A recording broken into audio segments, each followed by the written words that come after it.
Instituto de Estudios Cajasol, una casa que creo que ya conocéis la mayoría de vosotros, quizás no esta aula magna nueva en esta primera planta, que viene a enriquecer un poco el resto de aulas, e incluso la aula magna de abajo y el salón de actos que ya contaba en esta sede desde que se inauguró en el año 2003. Bueno, bienvenidos a esta presentación de este estudio que lleva por título Economía Digital en el caso particular de las empresas de la economía social. Un estudio que se hace posible gracias a la colaboración que mantiene la Fundación Cajasol con CLIES, una sociedad, como sabéis, una entidad, como sabéis, perteneciente a la economía social ampliada, que viene haciendo una labor intensa desde mayo del año pasado. Nuestro agradecimiento a CLIES. Hoy nos acompaña en la mesa don Juan Jesús Moreno, presidente de CLIES, que es la persona que ha coordinado también y que ha dirigido este estudio. También nuestro agradecimiento y nuestra bienvenida a don Francisco Manuel Silva, que nos acompaña igualmente en la mesa, que es responsable del área jurídica de CLIES y también del propio estudio. A través de esta iniciativa, como os decía, promovida por la Fundación Cajasol y abanderada por el Instituto de Estudios Cajasol, tratamos de poner un granito más de arena en la labor que el Instituto hace dentro del mundo de la economía social. Ya a principios del año 2000 desarrollamos durante varios años un curso de experto en dirección de empresas de interés social. Se sumó después nuestro curso de experto en dirección de fundaciones. También el año pasado desarrollamos un máster en economía social y bueno, tratamos de estar presentes en un sector evidentemente importante para nuestro entorno. Bueno, una vez más el agradecimiento a las personas que han hecho posible este estudio y a todos ustedes por la asistencia. Yo sin más les cedo la palabra a don Juan Jesús Moreno. Gracias.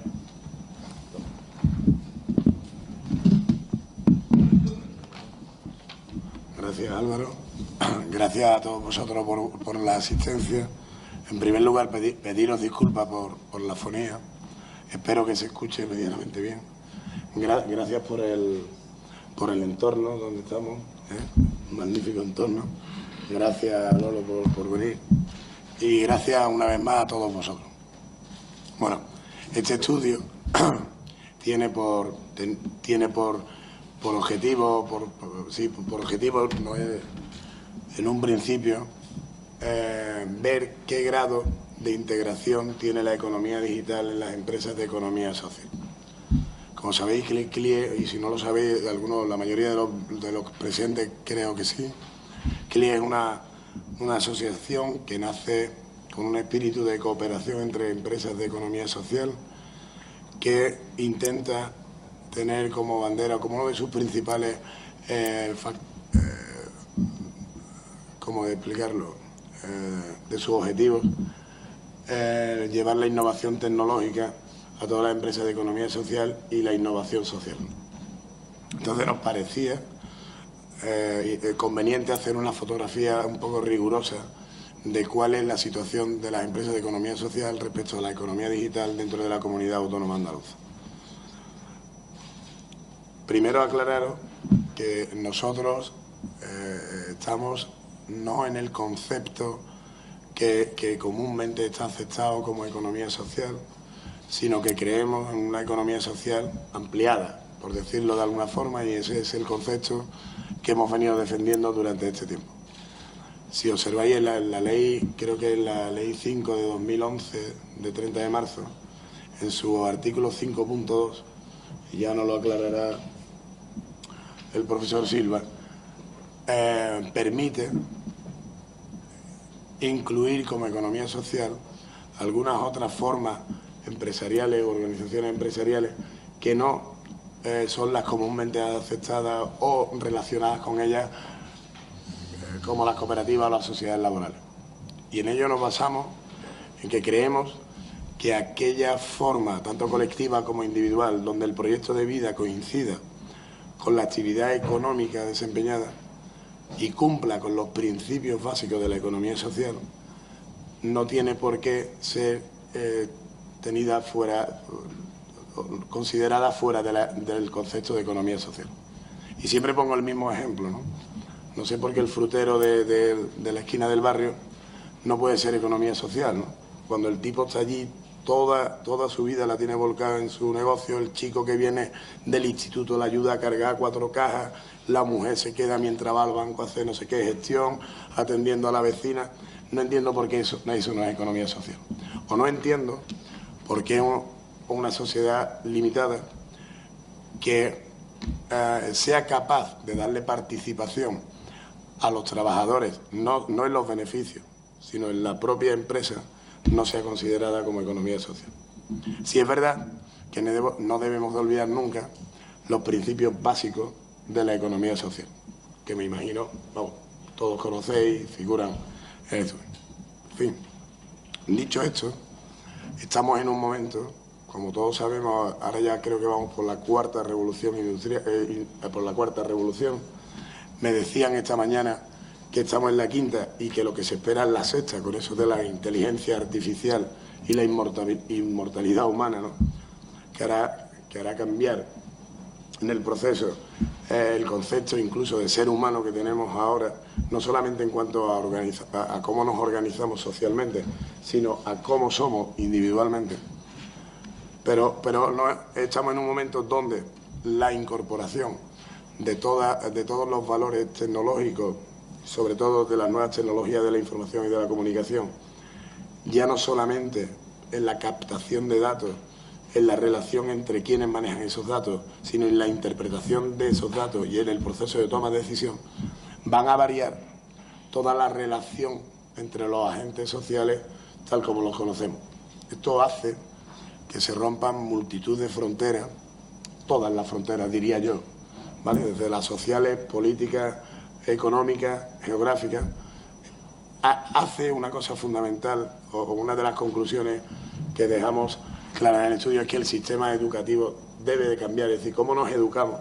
¿Para qué nos educamos? Es una gran reflexión que no abordamos obviamente en el estudio, sino lo dejamos ahí, pero es una conclusión.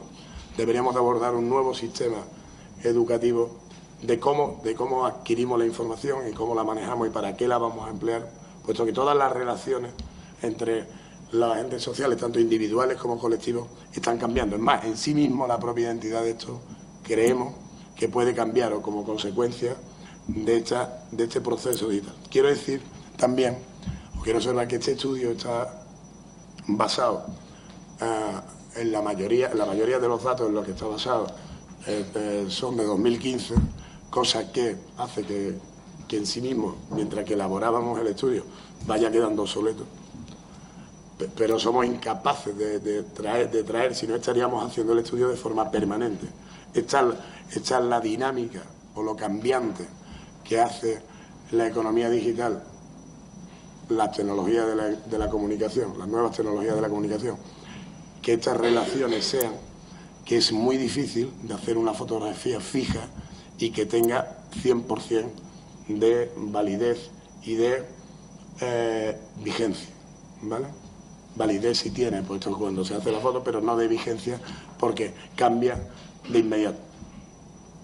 No obstante, dicho esto,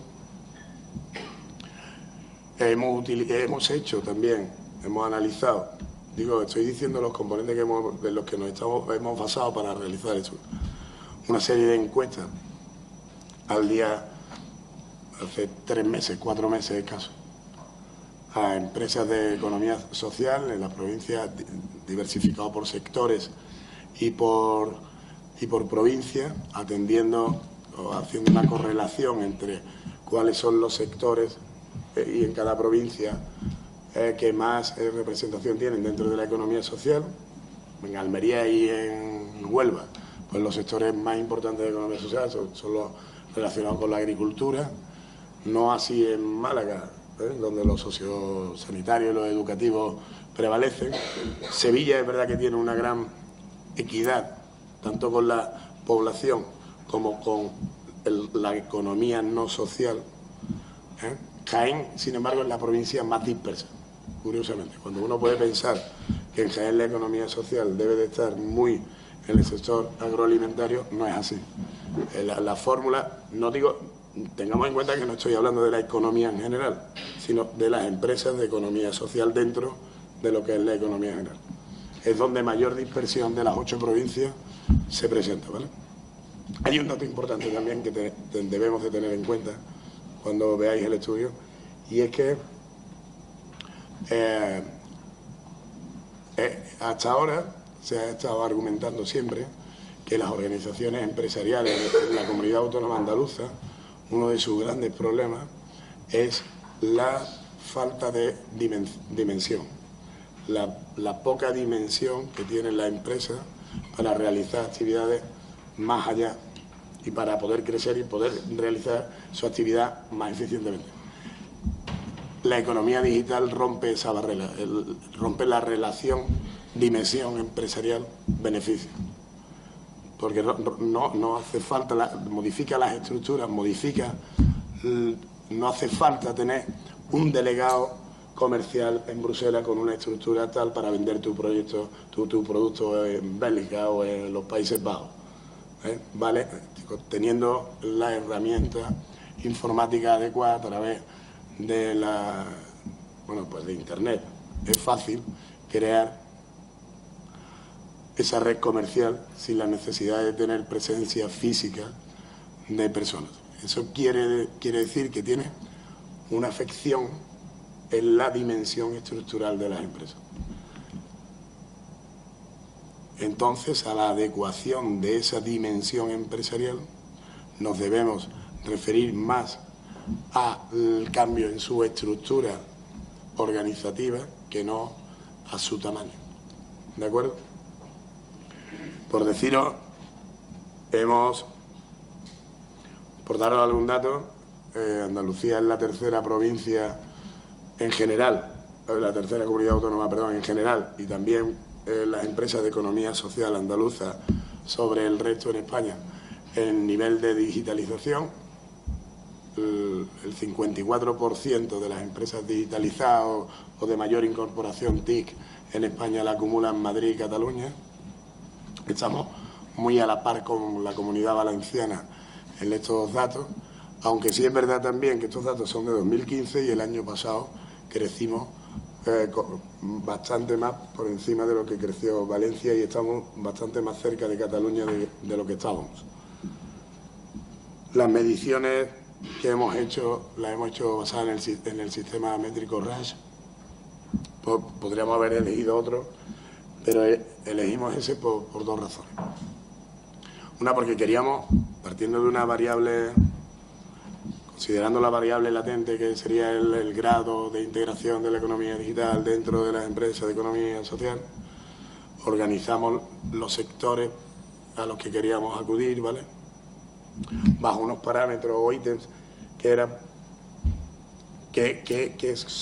son aquellas acciones que creemos que miden el grado de integración, ¿vale?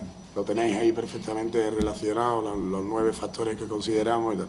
Curiosamente, lo que peor hacemos a través de la red es recoger currículum vitae. Sin embargo, el estar en redes sociales o interactuar es algo que hace comúnmente todos los sectores, ¿vale? Los sectores mejores posicionados son, os lo diré, el de la hostelería y el de la banca y los seguros, y el peor es el del transporte y almacenamiento. Estamos hablando siempre dentro de las empresas de economía social que se dediquen a estas cosas. No digo que luego, si hiciéramos un estudio fuera de las empresas de economía social, tomando como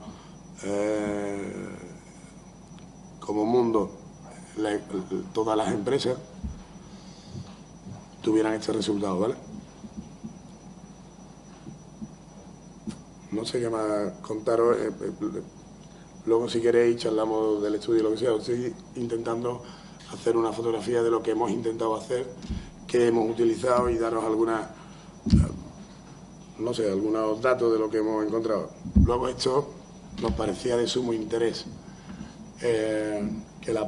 ver cómo esto se encuadraba dentro del ordenamiento jurídico y cómo esta nueva dimensión, esta nueva relación, estas nuevas organizaciones empresariales y estas nuevas acciones a las que daba lugar la incorporación de la economía digital estaba considerada en nuestro ordenamiento jurídico, ¿vale?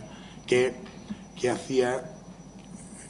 ¿Cómo se regula eso de alguna forma o cómo no se regula? Entonces, una parte bastante importante del estudio está dedicada a eso y la ha coordinado el profesor Silva, a quien tengo el honor de darle la palabra en este momento. Gracias. Pues muchísimas gracias. Gracias a todos por su asistencia, especialmente a la Fundación Cajasol, al Instituto de Estudios Cajasol, por haber permitido desarrollar una línea de trabajo que aproximadamente desde el año 2013, en cierta medida, intentando hacer confluir diferentes visiones académicas, iniciamos cuando advertimos, en el marco de trabajos que tanto Juan Jesús como otros profesores aquí presentes, a los que agradezco su presencia, advertíamos una serie de elementos latentes que en el marco de la economía social podían ser de interés ir analizando de cara a la situación de conmoción estructural que allá por el 2013 la sociedad, el conjunto de la Unión Europea 28 seguía viviendo en el marco de la crisis económica, institucional, financiera, que arrancaba, por poner una fecha cierta, allá por el año 2008.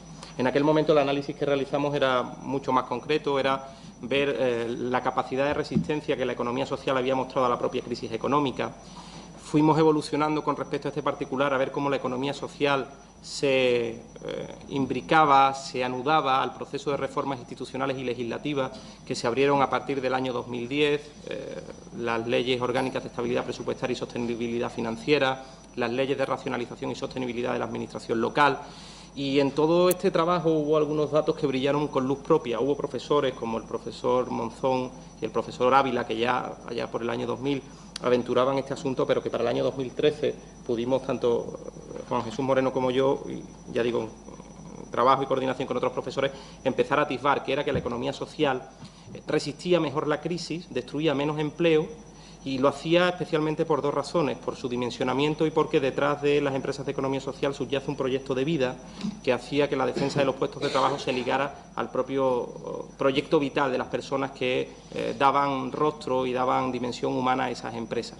Frente a la destrucción de un 20% del trabajo por cuenta ajena, el 15% de la destrucción del trabajo autónomo, la propia Unión Europea, en su informe de la Comisión de Industria, Investigación y Energía del año 2013, que coordinó la eurodiputada Patricia Toia, explicaba que la economía social solo destruía el 10% del empleo.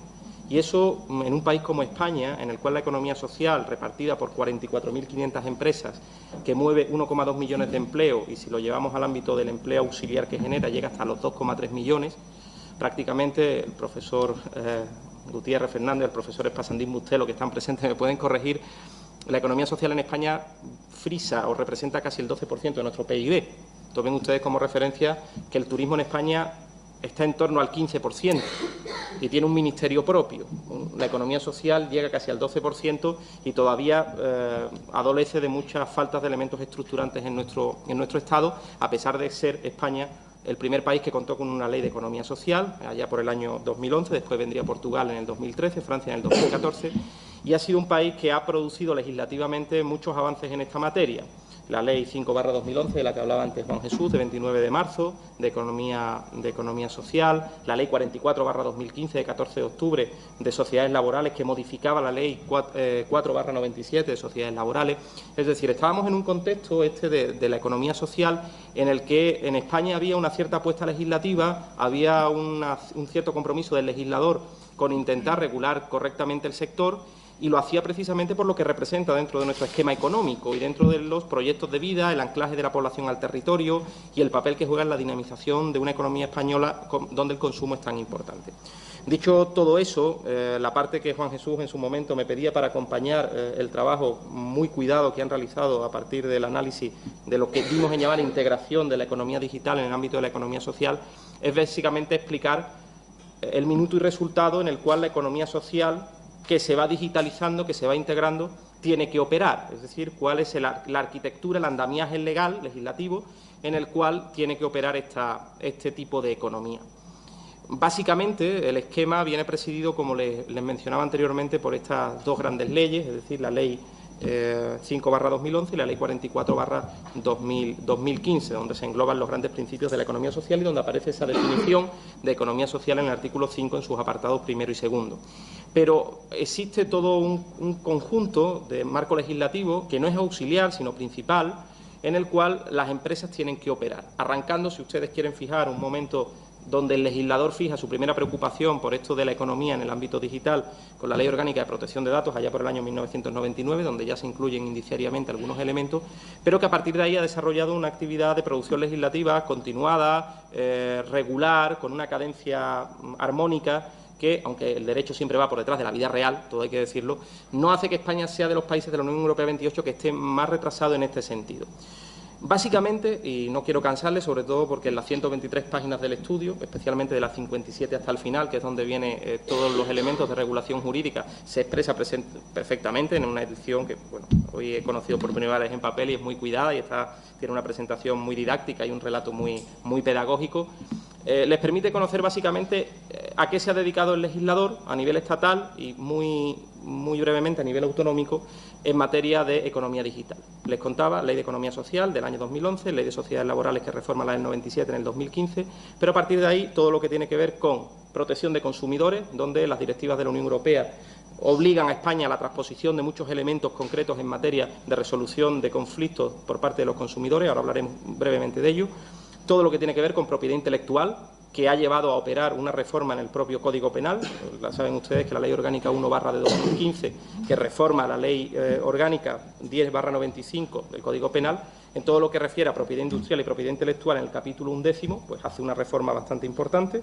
Después todo lo que tiene que ver en materia de financiación y fiscalidad con la Ley 5/2015, lo que tiene que ver con medios de pago, facturación electrónica y facturación empresarial vinculada a la factura electrónica, y junto con eso los elementos, yo lo he introducido, quizás porque es un tema que me parece de mucha importancia estratégica en todo este debate, que es la materia vinculada al derecho al olvido, por la conexión que tiene con el papel de los grandes motores de búsqueda que operan y que se vinculan a la acción de la economía social en el ámbito de la economía digital, ¿no? Los grandes transatlánticos del movimiento de la economía digital, como puede ser Amazon o como puede ser AliExpress o como puede ser cualquiera de los operadores que hacen o que ya han llevado a que lo que antes para las empresas, tanto de economía social como de cualquier otro sector, hacían que la venta en Internet fuera su plan B, ya se haya convertido esencialmente en su plan A.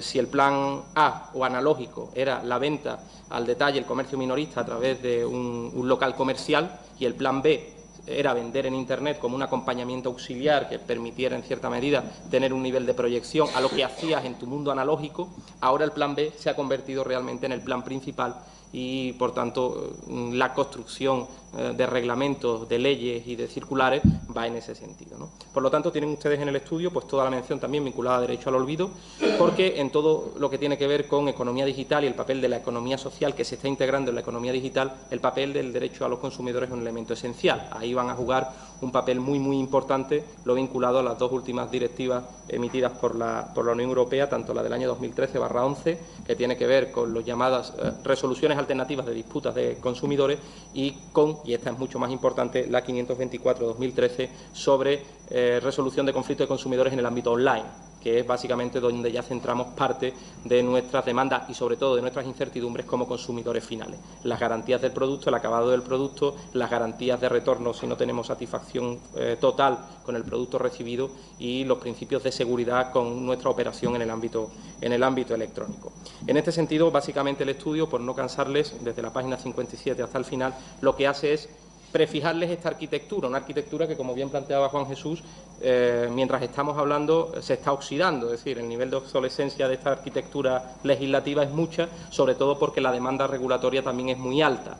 Es decir, ¿qué ocurre con respecto a los elementos que no estaban regulados en todas estas leyes y que ya están siendo regulados y donde, por ejemplo, las comunidades autónomas están teniendo un papel muy preponderante? Regulación de lo que tiene que ver con alquiler de vehículos con o sin chofer, todo lo que hemos visto en relación a Uber, Cabify, toda la regulación que tiene que ver con pisos turísticos, y cómo las comunidades autónomas, primero Cataluña y posteriormente Andalucía, en este primer semestre del año 2017, ya ha regulado en materia de control de esta actividad económica muy pujante en un estado en el que el turismo representa un motor de enorme importancia para la economía, y en una comunidad autónoma o en una provincia como la de Sevilla, donde el turismo es un elemento central de nuestra actividad, pues está empezando a ser a ser regulado, porque gran parte de esa actividad, además, tiene como plan A el desarrollo de una actividad vinculada a la economía digital y a la economía en el ámbito electrónico. Son los portales donde se ofrece el producto, los portales donde se obtiene el cliente, donde finalmente se consuma la venta o el alquiler y, por tanto, requieren de una regulación que ahora ya se están dando los primeros pasos. Veíamos esta semana pasada como, por ejemplo, ayuntamientos de más de 100.000 habitantes, entre ellos el Ayuntamiento de Sevilla, el Ayuntamiento de Málaga o el de Granada, ya están dando pasos para crear lo primero que hace cualquier administración local, que son figuras impositivas para que esa actividad económica, si se está dando real y fehacientemente, tribute y, por tanto, la administración local, siempre escasa de recursos, cuente con un medio más para poder atender las necesidades de servicios públicos que ha de prestar a los ciudadanos, ¿no?